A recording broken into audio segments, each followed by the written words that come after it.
Ozzy Osbourne noticed her bruises. His reaction shocked everyone. She tried to hide the bruises on her arms, but Ozzy Osbourne saw them. What he did next left the entire cafe frozen in shock. Backhand index pointing right before the story begins. Don't forget to subscribe to Voices of Darkness and like or share this video with your friends. Comment your name so we can feature you as a character in the next video.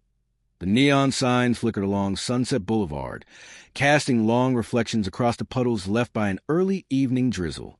Inside a small roadside cafe called Midnight Diner, a soft rock song from the 80s played on the speakers, one of those nostalgic tracks people rarely paid attention to anymore.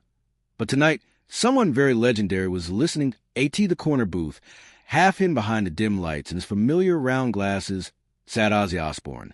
His long hair rested on the shoulders of his worn leather jacket. He wasn't here for publicity, cameras, or noise. He just wanted peace, a warm cup of coffee, and maybe a quiet moment away from the world. But fate had other plans, because the moment the young waitress walked toward him, everything changed. Her name was Emily Carter, 23 years old, small frame, soft voice, and tired eyes. She tried to put on a smile. The kind waitresses are trained to give even when their feet ache. But Ozzy noticed something she didn't expect him to see, a faint purple mark peeking out from under the sleeve of her left arm. A bruise. At first, Ozzy said nothing. He simply lifted his coffee cup and nodded politely as Emily placed a refill in front of him. But as she turned, her sleeve slipped again, another bruise darker. Fresh that Ozzy's eyebrows tightened, he had seen enough pain in his life, his own, his bandmates, fans who survived tough lives, to recognize when someone was hiding hurt. Emily walked away quickly, almost nervously, like someone afraid of being watched. Ozzy followed her with his eyes. Something was wrong. Terribly wrong. Minutes later, Emily returned with a slice of pie on a tray. "It's on the house," she said softly. Ozzy looked at the plate, then at her. But this time he didn't hold back. "You okay, love?" His voice was gentle. "You don't look fine." Emily froze. For a moment, she looked as if someone had grabbed her throat. Her eyes widened, her breathing hitched, and she shook her head. "I'm fine, sir." "Really?" Ozzy leaned forward, lowering his voice. "I've been around long enough to know when someone's lying, and you, sweetheart, are scared." Her eyes watered instantly. Ozzy raised his hand slightly, not to touch her, but to show he meant no harm. "You can tell me. Whatever it is. I'm listening." That was it. The dam inside her cracked. Her lips trembled.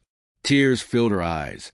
But before she could speak, the cafe door suddenly swung open with a loud bang. Ozzy's head turned. Emily went pale. The man who entered was tall, broad-shouldered, with a thick beard and a leather jacket. His fists were clenched like stones, and his eyes were locked directly on Emily. She flinched. Ozzy felt his blood run cold, because in that 1 second he understood the truth. The bruises weren't from an accident. They were from him. The stranger walked straight toward Emily with slow, heavy steps. "You didn't answer your phone," he growled. Ozzy noticed Emily's hand shaking. I was working," she whispered. The man grabbed her wrist. Hard. She gasped from pain. And that was it. That was the moment it happened. Ozzy stood up, slowly, calmly, but with a presence so powerful that even the other customers stopped eating. He stepped between the man and the girl. "Hey," Ozzy said softly, "how about you let go of her, yeah?" The man scoffed. "Mind your own business, old man." Ozzy tilted his head. That dangerous, iconic Ozzy Osbourne smile appeared, the one every rock fan knows. "I asked nicely the first time." He didn't shout. He didn't threaten. He didn't flex that he just stood there, calm, still, but absolutely immovable. The grip on Emily's wrist loosened. Ozzy looked the man straight in the eye. "You heard her again," he whispered, "and you'll answer to me." The cafe went silent. You could hear the air vibrating. Emily stepped back behind Ozzy as if he were a shield made of iron. The man's jaw clenched. He looked at Ozzy, then around the cafe. Everyone was watching, phones recording. He wasn't brave enough to fight a legend, especially not when the world might see it. He hissed under his breath, "This isn't over." Then he walked out, and for the first time in months, Emily inhaled without fear. Ozzy turned to her. "You don't have to go back to him," he said gently. She broke into tears. Pure, shaking, uncontrollable tears. And Ozzy did something no one expected. He called for the manager.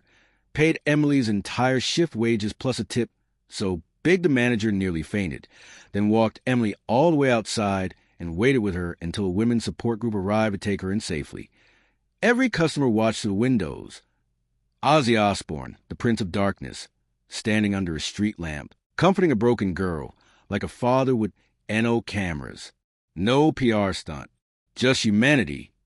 That night changed Emily's life forever, and the world never forgot what Ozzy did when he noticed her bruises. Backhand index pointing right, ending CTA. English if you love Ozzy Osbourne. Share this video and help us reach the 1,000 subscribers target. Now prove your love. Subscribe to Voices of Darkness and like or share this video with friends.